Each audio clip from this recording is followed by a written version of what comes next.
Hello friends, स्वागत है आपका आपकी YouTube channel spark education point में। स्टूडेंट्स, आज की वीडियो में हम देखेंगे क्लास 11th का पॉलिटिकल साइंस, जिसमें चैप्टर 3 चुनाव और प्रतिनिधित्व। तो पहले हम ये जानेंगे सार्वभौमिक वयस्क मताधिकार क्या होता है। सभी लोकतांत्रिक देशों में वयस्क मताधिकार का सिद्धांत अपनाया गया है। जब देश के सभी वयस्कों को जाति, धर्म, धन, स्थान के आधार पर उत्पन्न भेदभाव के बिना समान रूप से मतदान का अधिकार दे दिया जाए, उस अवस्था को वयस्क मताधिकार कहते हैं या सार्वभौमिक वयस्क मताधिकार कहते हैं। यानी कि अगर किसी व्यक्ति को बिना किसी भेदभाव, बिना किसी धन स्थान के आधार पर उसको मत देने का अधिकार दे दिया जाए, तो उस अधिकार को वयस्क मताधिकार या सार्वभौमिक वयस्क मताधिकार कहते हैं। इंग्लैंड, भारत, अमेरिका में मत देने की जो आयु है वो है 18 वर्ष, जबकि स्विट्जरलैंड में 20 वर्ष है। निश्चित आयु के पश्चात प्रत्येक नागरिक बिना किसी भेदभाव के मत डालने का अधिकारी बन जाता है। यानी कि जब उसकी 18 वर्ष उसकी आयु हो जाती है, उस समय वो एकदम निश्चित रूप से मत देने का अधिकार अपना प्राप्त कर लेता है, वो भी बिना किसी भेदभाव के। भारतीय चुनाव प्रणाली की विशेषताएं बताएं। जो हमारे भारत देश में चुनाव होते हैं उसकी विशेषताएं बताएं। भारत में लोकतांत्रिक जनता का शासन है, जैसे जनता अपने प्रतिनिधियों द्वारा चलती है। संविधान यानी कि जनता के द्वारा जो भी प्रतिनिधि चुनती है, उसके द्वारा जो शासन है, जो सरकार है, वो चलाई जाती है। संविधान द्वारा प्रतिनिधियों के चुने जाने का तरीका भी निश्चित किया जाता है। यानी कि संविधान द्वारा जो प्रतिनिधि चुने गए हैं, उनका जो कार्य करने का जो तरीका है वो भी निश्चित किया जाता है, जिसे हम आम चुनाव प्रणाली कहते हैं। भारत में संसद के निम्न सदन लोकसभा के 14 चुनाव हो चुके हैं। लोकसभा का प्रथम चुनाव 1952 में हुआ। ये आपसे एक नंबर में पूछा जा सकता है कि लोकसभा का प्रथम चुनाव कब हुआ? 1952 में, यानी कि 1952 में। जबकि 15 बार चुनाव अप्रैल मई 2009 में हुआ। भारतीय चुनाव प्रणाली की निम्नलिखित विशेषताएं हैं। पहला है वयस्क मताधिकार। भारत में चुनाव वयस्क मताधिकार के आधार पर होते हैं। यानी कि जब भारत में चुनाव होते हैं तो वो बिना किसी भेदभाव, लिंग, जाति के बिना किए जाते हैं। 18 वर्ष से अधिक आयु के प्रत्येक नागरिक को मत डालने का अधिकार है। यानी कि जो 18 वर्ष का जो व्यक्ति है उसको मत देने का अधिकार है। संयुक्त निर्वाचन। भारत में चुनाव अप्रत्यक्ष निर्वाचन के आधार पर नहीं होते, यानी कि इनडायरेक्ट नहीं होते, डायरेक्ट होते हैं जनता के द्वारा, बल्कि संयुक्त निर्वाचन के आधार पर होते हैं। यह चुनाव क्षेत्र में रहने वाले सभी मतदाता, चाहे वे किसी भी धर्म, जाति या धर्म से संबंध है, अपने एक प्रतिनिधि चुनते हैं। अनुसूचित जाति और अनुसूचित जनजातियों के लिए स्थान सुरक्षित किए जाने की व्यवस्था तो है, परंतु उनके प्रतिनिधि सभी मतदाताओं के द्वारा चुने जाते हैं। यानी कि जब किसी भी व्यक्ति को हम चुनते हैं, तो उस समय जो वोट डालता है व्यक्ति, उस समय हम उससे कोई भी उसकी जाति, लिंग या धर्म संबंध नहीं पूछ सकते। बिना किसी भेदभाव के उसको वोट डालने का अधिकार है, और वो चाहे तो वो किसी भी प्रतिनिधि को चुन सकता है। फिर आता है प्रत्यक्ष चुनाव। हमारे भारत में प्रत्यक्ष चुनाव होते हैं, यानी कि डायरेक्ट चुनाव होते हैं। जनता द्वारा चुने हुए प्रतिनिधि जो शासन चलाते हैं। भारत में लोकसभा, राज्यों की विधानसभा और नगर पालिकाओं, पंचायतों के चुनाव जनता के द्वारा प्रत्यक्ष रूप से होते हैं। ये संस्थाएं शक्ति का वास्तविक प्रयोग करती हैं, इसलिए इनके सदस्य प्रत्यक्ष रूप से चुने जाते हैं। परंतु राज्यसभा, राज्य विधान परिषद हो या राष्ट्रपति, उपराष्ट्रपति आदि के चुनाव प्रत्यक्ष न होकर अप्रत्यक्ष होते हैं। यानी कि जो विधानसभा और नगर पालिकाओं के जो चुनाव होते हैं, ठीक है, उनके जो चुनाव होते हैं वो प्रत्यक्ष होते हैं, डायरेक्ट होते हैं। जनता जो भी प्रतिनिधि चुनती है, ठीक है, वो उनके राज्य पे कार्य करेगी। और जो राष्ट्रपति और उपराष्ट्रपति के जो चुनाव होते हैं वो इनडायरेक्ट होते हैं, यानी कि जनता द्वारा चुने हुए प्रतिनिधि विधानमंडल में बैठते हैं और उस समय वो लोग उपराष्ट्रपति और राष्ट्रपति का चुनाव करते हैं, तो उसको कहते हैं हम अप्रत्यक्ष। अब बात करें गुप्त मतदान। हमारे भारत में गुप्त मतदान से जो वोट दिया जाता है, ठीक है, वो गुप्त दिया जाता है। यानी कि गुप्त मतदान की व्यवस्था निष्पक्ष और स्वतंत्र चुनाव के लिए आवश्यक है। मत डालने वाले व्यक्ति के अतिरिक्त अन्य किसी व्यक्ति को इस बात का पता नहीं लगता कि उसने मत किसको दिया है। यानी कि अगर आप किसी भी व्यक्ति को, ठीक है, अगर आपने वोट डाला, जिसको भी आपने वोट डाला, तो उस समय ये जरूरी नहीं होता कि आप उस व्यक्ति को बताएं और पता भी नहीं लगता कि आपने किसको वोट दिया है, तो उसको कहते हैं गुप्त मतदान। एक संसदीय चुनाव क्षेत्र भारत में सदस्यीय चुनाव क्षेत्र हैं, अर्थात भारतीय राज्यों को बराबर जनसंख्या वाले चुनावों क्षेत्रों में बांट दिया जाता है और प्रत्येक क्षेत्र में से एक प्रतिनिधि चुना जाता है। यानी कि जब भारत में चुनाव होते हैं तो राज्यों को बराबर जनसंख्या वाले चुनावों में बांट दिया जाता है और अलग अलग क्षेत्रों में चुनाव किए जाते हैं और वहां से जो चुनाव हमने बांट दिए हैं वहां से एक एक प्रतिनिधि चुना जाता है। अब बात करें भारत में चुनाव की प्रक्रिया, यानी कि भारत में जो चुनाव होते हैं उसका प्रोसेस बताएं। चुनाव क्षेत्र निश्चित करना, यानी कि चुनाव कहाँ होंगे, तो वो हमें जो क्षेत्र है वो निश्चित करना आवश्यक है। चुनाव प्रबंध में सर्वप्रथम कार्य चुनाव क्षेत्र को निश्चित करना होता है। फिर दूसरी प्रक्रिया आती है मतदाताओं की सूची। मतदाता सूचियां तैयार करना चुनाव प्रक्रिया की दूसरी अवस्था है। संविधान के अनुच्छेद 325 के अनुसार प्रत्येक चुनाव क्षेत्र के लिए इस साधारण मतदाता सूची तैयार की जाएगी। धर्म, जाति, वंश, भाषा, लिंग आदि के आधार पर किसी को मताधिकार से वंचित नहीं किया जाएगा। यदि वह सूची में किसी का नाम लिखने से रह गया है या फिर किसी का नाम गलती से भूल गए हो तो उसका एक निश्चित तिथि तक संशोधन करवाने के लिए प्रार्थना पत्र देना होता है।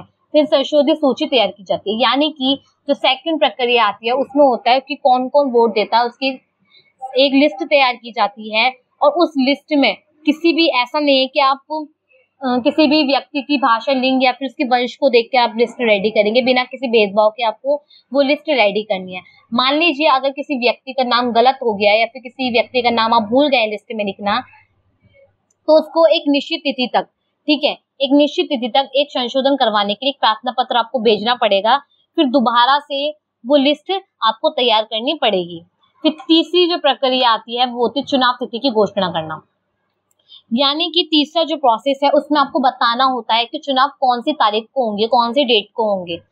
तो चुनाव आयोग चुनाव की तिथि का घोषणा करता है और चुनाव की तिथि निश्चित करने से पहले चुनाव आयोग केंद्र सरकार और संबंधित राज्यों से विचार विमर्श करता है। यानी कि चुनाव तिथि की घोषणा करने से पहले चुनाव आयोग केंद्र सरकार और संबंधित राज्यों से पहले विचार विमर्श करता है और आयुक्त नामांकन पत्र भरने की तिथि, नाम वापस लेने की तिथि, नामांकन पत्र की जांच पड़ताल की तिथि तथा मतदान की तिथि निश्चित करता है। ठीक है, अगर उसको चुनाव तिथि की घोषणा करने तो उससे पहले चुनाव आयोग को केंद्र सरकार और संबंधित राज्य सरकार से विचार विमर्श करना पड़ता है। फिर उसके बाद उसको चुनाव तिथि की घोषणा करनी पड़ती है। चुनाव अधिकारों की नियुक्ति। चुनाव करवाने के लिए प्रत्येक राज्य में मुख्य चुनाव अधिकारी और प्रत्येक चुनाव क्षेत्र के लिए चुनाव अधिकारी व अन्य कर्मचारी नियुक्त किए जाते हैं। यानी कि जो चुनाव करवाने के जो प्रत्येक राज्य होते हैं उसमें मुख्य चुनाव के अधिकारी, और मतलब यानी कि जब जहाँ चुनाव होते हैं, ठीक है, तो वहां पे आपने देखा होगा मतलब बहुत से कर्मचारी भी चुनाव करवाते हैं। ठीक है, तो उसकी भी एक लिस्ट रेडी होती है कि कौन कौन चुनाव अधिकारी की नियुक्ति में चुना जाएगा। मतदान केंद्र स्थापित करना, यानी कि जो मत हम डालेंगे, जो हम वोट डालने आएंगे, वो कौन सी जगह होगी। चुनाव क्षेत्र में मतदाताओं की सुविधा के लिए अनेक मतदान केंद्र स्थापित किए जाते हैं।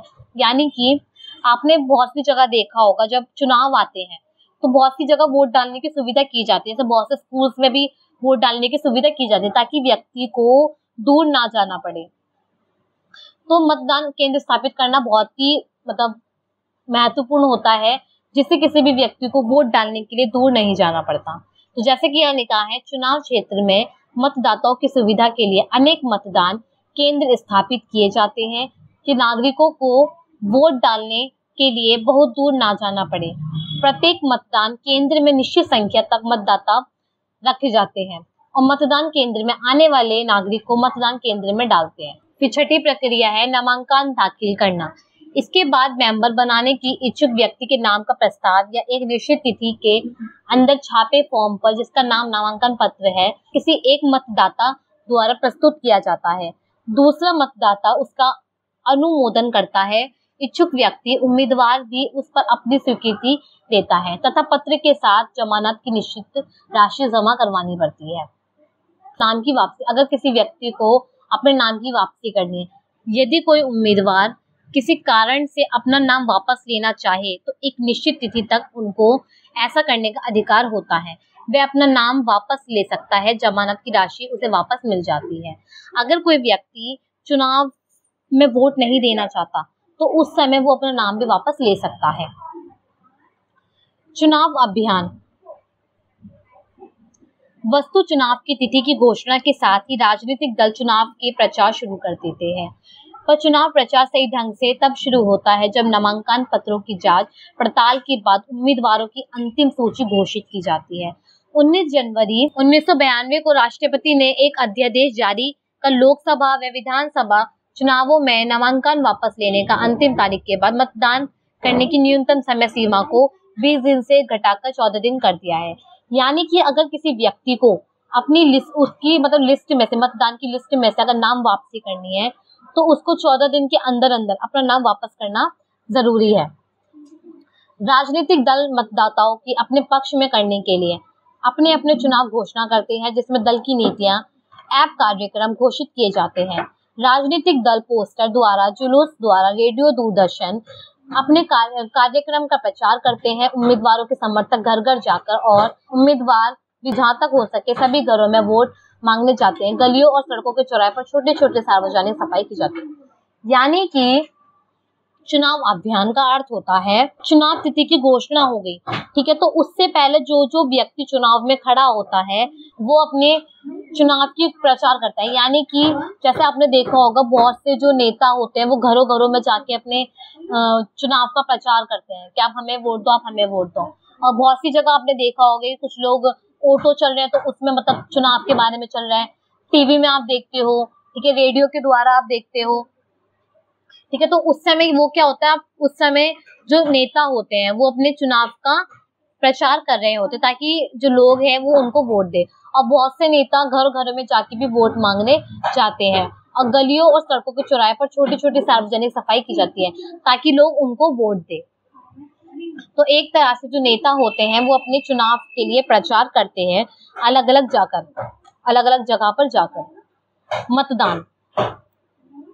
फिर आता है सदस्यता के प्रत्येक स्थान के लिए जितने भी उम्मीदवारों के प्रार्थना पत्र स्वीकार होते हैं उनके लिए निश्चित तिथि को निश्चित स्थान पर मतदाताओं को वोट ली जाती है। प्रत्येक मतदाता को एक पर्ची दी जाती है जिस पर वे अपनी मर्जी से जिसे वोट देना चाहते हैं मोहर लगाकर बॉक्स में डाल देते हैं। यानी कि अब जो 9वां प्रक्रिया है वो है 8वें में तो उसने अपने चुनाव की वो कर दी, प्रचार कर दिया। फिर 9वां आता है चुनाव की वो आ गई तिथि, यानी कि डेट आ गई, अब इस टाइम चुनाव होने हैं। तो उस टाइम क्या होता है, जो प्रत्येक व्यक्ति एक स्थान पे जाता है जहाँ पे वोट डाल रहे होते हैं, वहां पे उसको एक पर्ची दी जाती है और उस पर्ची पर जिसको भी उसको वोट देना है उस पे मोहर लगाकर वो बॉक्स में डाल देता है। फिर आती है मतगणना। प्रत्येक निर्वाचन क्षेत्र के सभी उम्मीदवारों उनके प्रतिनिधियों के सामने खोलकर प्रत्येक उम्मीदवारों के पक्ष में डाली थी। पर्चियों को फिर जितनी भी पर्चियां होती है उनको गिन लिया जाता है। जिसके पक्ष में अधिक मत पड़े हैं उसके नाम सरकारी गजट में सफल प्रतिनिधियों की सूची में प्रकाशित कर दिया जाता है। यदि कोई उम्मीदवार कुल वोटों का जैसे 1/6 भाग लेने में असमर्थ होता तो उस उम्मीदवार की चुनाव की राशि जब्त हो जाती है। यानी कि मतगणना का जो कार्य होता है वो होता है कि जब चुनाव हो जाते हैं तो वो उस समय वोट की काउंटिंग करता है और जिसको भी ज्यादा वोट मिले होते हैं उसकी जो लिस्ट है, ठीक है, उसकी जो सूची है वो एकदम रेडी की जाती है कि किसको ज्यादा वोट मिले हैं। अगर किसी व्यक्ति को कम वोट मिलते हैं तो उस उम्मीदवार की जो जमानत राशि है वो जब्त कर ली जाती है। फिर आता है चुनाव खर्च का ब्यूरो, यानी कि जब चुनाव होते हैं तो उसमें खर्च कितना हुआ। प्रत्येक उम्मीदवार का चुनाव समाप्त होने के 45 दिन के अंदर अंदर चुनाव में धन का ब्यूरो चुनाव आयोग को भेजना पड़ता है। यानी कि चुनाव में जितना भी खर्चा हुआ तो उस खर्चे की लिस्ट बनाकर चुनाव आयोग को भेजना पड़ता है। चुनाव में खर्च किए जाने वाले धनराशि निश्चित है ताकि धनी व्यक्ति प्यासे को पानी की तरह बहाकर गरीब व्यक्तियों के लिए चुनाव लड़ना कठिन ना कर दे। यानी कि जो चुनाव लड़ते हैं उनकी जो उनकी धनराशि है वो एकदम लिमिटेड है, क्योंकि अगर लिमिटेड नहीं होगी तो वो जितना चाहे उतना पैसा खर्च कर सकते हैं। इससे क्या होगा, जो गरीब व्यक्ति है उसको वोट डालने में भी कठिनाई आएगी। तो इसलिए चुनाव आयोग ने एकदम निश्चित धनराशि रखी है जिससे जो गरीब व्यक्ति है वो भी चुनाव लड़ सके। फिर आता है निर्वाचन के विरुद्ध प्रार्थना। यदि कोई उम्मीदवार निर्वाचन की निष्पक्षता या किसी और कारण से संतुष्ट ना हो तो वह निर्वाचन के विरुद्ध उच्च न्यायालय और सर्वोच्च न्यायालय में अपील कर सकता है। सर्वोच्च न्यायालय का फैसला अंतिम होता है। यानी कि अगर कोई भी उम्मीदवार निर्वाचन की निष्पक्षता या किसी कारण संतुष्ट नहीं है या फिर उसकी बात उसको ठीक नहीं लग रही है तो उस समय वो उच्च न्यायालय और सर्वोच्च न्यायालय में भी अपील कर सकता है। जैसे कि अगर किसी व्यक्ति को ठीक है जो वोट हुए हैं उसमें कोई गड़बड़ लग रही है फिर कुछ लग रहा है, वो संतुष्ट नहीं है उस चीज को लेके, तो उस समय वो उच्च न्यायालय या फिर सर्वोच्च न्यायालय भी जा सकता है और उसमें अपील कर सकता है। फिर आता है उपचुनाव। यदि किसी प्रतिनिधि का चुनाव रद्द घोषित कर दिया जाए या त्याग पत्र देते ही या किसी प्रतिनिधि की मृत्यु के स्थान खाली स्थान हो जाए तो उस समय उस स्थान को खाली नहीं रखा जाता बल्कि शीघ्र ही चुनाव क्षेत्र की व्यवस्था की जाती है। इसे उपचुनाव कहते हैं। यानी कि उपचुनाव का अर्थ होता है यदि किसी नेता की मृत्यु हो जाती है या फिर अचानक से वो त्याग पत्र दे दे तो उस समय शीघ्र ही चुनाव किए जाते हैं और उपचुनाव में वो शीघ्र ही नेता को चुना जाता है।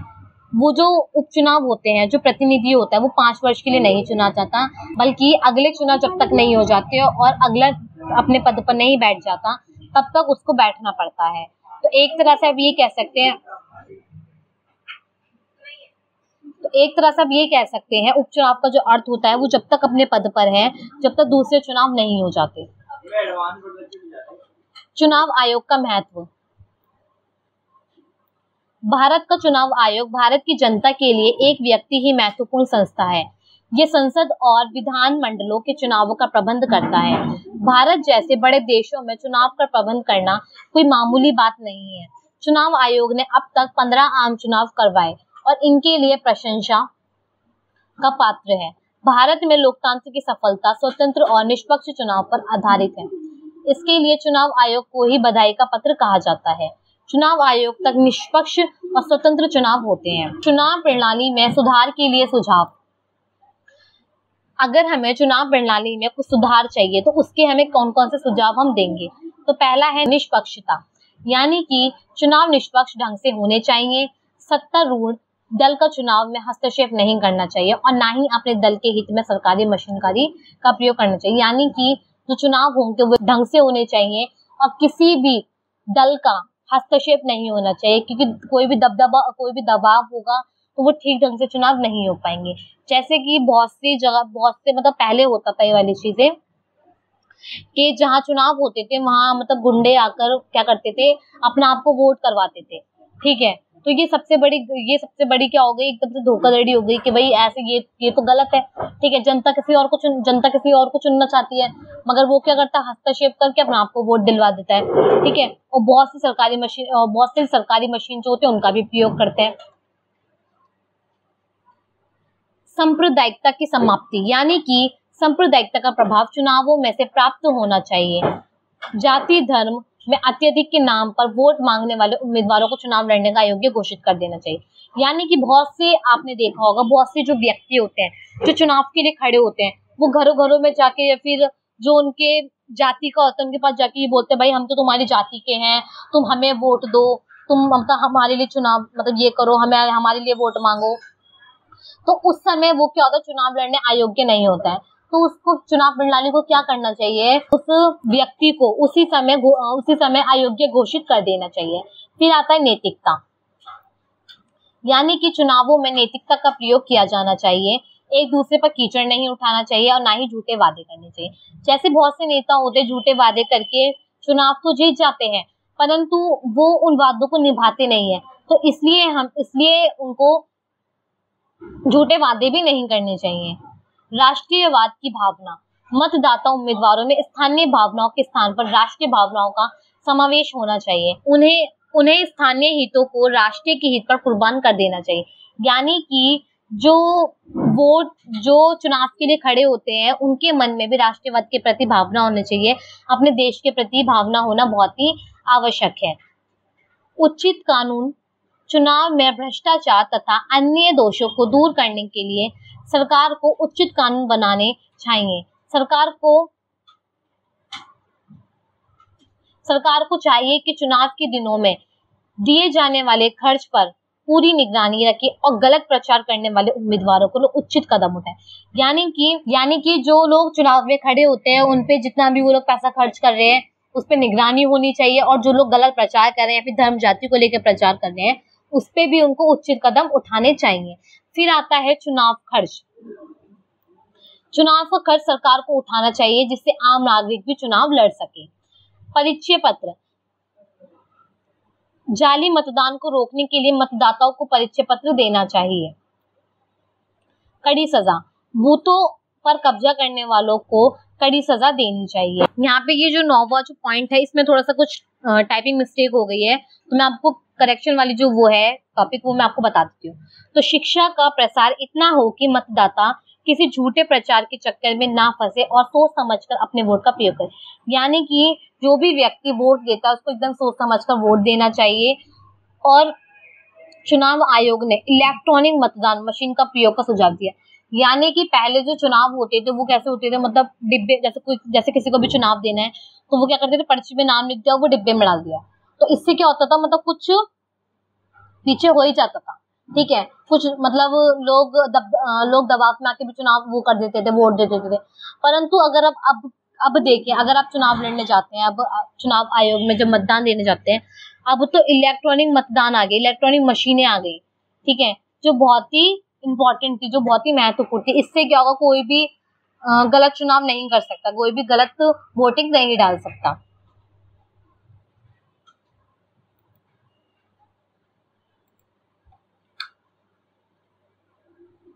फिर आता है चुनाव चिन्ह। चुनाव चिन्ह का अर्थ होता है, जैसे जो भी व्यक्ति चुनाव लड़ने के लिए खड़ा होता है तो उनके अलग अलग चुनाव होते हैं। जैसे बहुत से किसी का हाथी होता है, ठीक है, किसी का हाथ होता है, ऐसे। तो ये क्या होता है, चुनाव चिन्ह होता है। तो जो राजनीतिक दल चुनाव में हिस्सा लेते हैं उन्हें चुनाव आयोग चुनाव चिन्ह प्रदान करता है। यानी कि जो भी व्यक्ति चुनाव में हिस्सा लेते हैं उनका एक चिन्ह होता है, जैसे कोई भी चिन्ह है, ठीक है। तो कोई भी व्यक्ति जब भी मत डालने आएगा तो उसको पता लग जाएगा कि ये किस राजनीतिक दल का है, ठीक है। तो उसी चिन्ह को देख के वो उसी बटन पे या फिर उसी बटन पे क्लिक करके आपको वोट देगा। भारत में अधिकांश मतदाता अनपढ़ हैं। अनपढ़ मतदाता चुनाव चिन्ह का पहचान कर ही अपने पसंद के राजनीतिक दल अथवा उम्मीदवारों को मत देते। यानी कि भारत में अधिकांश जो मतदाता हैं, जो मत डालने वाले जो लोग हैं, वो ज्यादातर अनपढ़ हैं।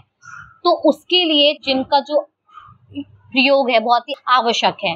तो बहुत से जो अनपढ़ लोग हैं वो क्या करते हैं, चिन्ह को देखकर ही, चिन्ह को पहचान कर अपने वोट को दे देते हैं और अपने उम्मीदवार को चुन लेते हैं। फिर आता है अल्पसंख्यक प्रतिनिधित्व। प्रत्येक देश में लोग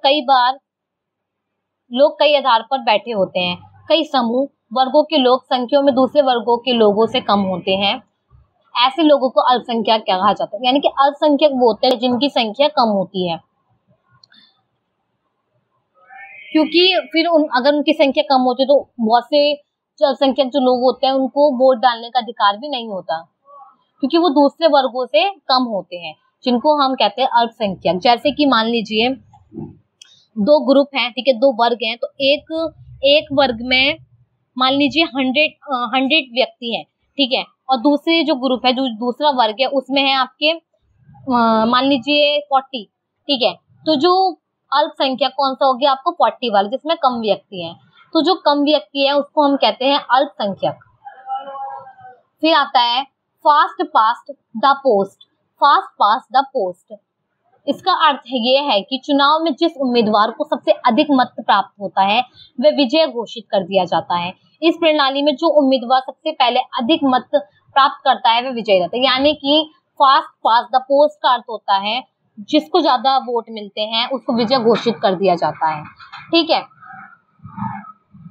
और इस व्यक्ति में जो उम्मीदवार होता है उसको सबसे अधिक जो मत प्राप्त होता है वो विजयी रहता है, यानी कि उसको विजय घोषित कर दिया जाता है। महिलाओं के प्रतिनिधित्व। भारत विश्व का सबसे बड़ा लोकतांत्रिक राज्य है। यहाँ की कुल आबादी का लगभग 50% महिलाएं हैं, लेकिन दुर्भाग्य की बात यह है कि सामाजिक जीवन में पूरी कर्मठता से कार्य करते हुए भी राजनीतिक क्षेत्र में महिलाओं की भागीदारी पुरुषों की तुलना से कम हो रही है। यानी कि आप जब देखते हैं, जब आप न्यूज भी देखते हैं तो जहां देखेंगे आप पुरुष ही पुरुष है। ठीक है, स्त्री तो कहीं है ही नहीं। ठीक है, महिलाएं आपको कहीं भी देखने को नहीं मिलेंगी। वैसे तो सभी राजनीतिक दल महिला सशक्तिकरण व महिला के अधिकारों पर लंबे चौड़े भाषण देते हैं, लेकिन जब महिलाएं प्रतिनिधियों का चुनाव में खड़े रहने की बात आती है तो सभी राजनीतिक दल पुरुष प्रतिनिधियों को ही प्राथमिकता देते हैं। यानी कि आपने बहुत बार देखा होगा, जो चुनाव की बारी आती है तो जो चुनाव में जो नेता खड़े होते हैं वो महिलाओं के लिए बहुत सारे मतलब लंबे चौड़े भाषण देते हैं कि हम महिलाओं के लिए ये करेंगे, हम महिलाओं के लिए वो करेंगे, परंतु ऐसा कुछ नहीं होता। और जब कोई महिला चुनाव में खड़े रहने की बात करती है उस समय क्या होता है, वो लोग ये बोलेंगे कि भाई महिला कैसे खड़ी हो सकती है चुनाव में। ठीक है, तो इस तरह से क्या होता है, मतलब उनमें भेदभाव किया जाता है। पिछले कुछ वर्षों से महिलाओं के विधानमंडल में प्रतिनिधित्व का मुद्दा काफी जोर शोर से उठा है। यानी कि मतलब पिछले कुछ वर्षों से महिलाओं के लिए जो चुनाव है, ठीक है, महिलाओं के जो प्रतिनिधित्व है उसका जो मुद्दा है बहुत ही जोर शोर से ही उठा है। 73वें और 74वें संशोधन द्वारा शहरी और ग्रामीण स्थानीय संस्थाओं में महिलाओं के लिए 1/3 स्थान आरक्षित किया गया है, परंतु संसद और राज्य विधानमंडल में महिलाओं के लिए 1/3 स्थान आरक्षित रखने पर सभी राजनीतिक दलों में आम सहमति नहीं पाई जाती। यानी कि 73वें और 74वें संशोधन द्वारा शहरी गांव की और जो शहर की जो महिलाएं हैं उनके लिए चुनाव में 1/3 स्थान आरक्षित किया गया है, परंतु उसमें जो राजनीतिक दल है, ठीक है, परंतु जो उसमें राजनीतिक दल है उनकी सहमति बहुत ही कम पाई गई है। चुनाव आयोग के प्रचार में संसद और राज्य विधानमंडल में महिलाएं प्रतिनिधित्व बहुत कम है। अंत इसे बनाने का प्रयास करना चाहिए। यदि राजनीतिक दल एक विशेष संख्या में महिलाओं के चुनाव में प्रत्याशी ही बनते हैं तो संसद में राज्य विधानमंडलों में महिलाओं का प्रतिनिधित्व बढ़ेगा और नई महिलाएं कार्यकर्ताओं का प्रोत्साहन मिलेगा। सो स्टूडेंट्स, यहाँ पे ये वाला चैप्टर फिनिश होता है। अगर आपको मेरा ये वीडियो पसंद आया हो तो वीडियो को लाइक शेयर एंड कमेंट करें, और अगर आपको वीडियो से रिलेटेड कोई भी डाउट होता है, कोई भी कंफ्यूजन है तो आप मुझे कमेंट करके भी बता सकते हैं।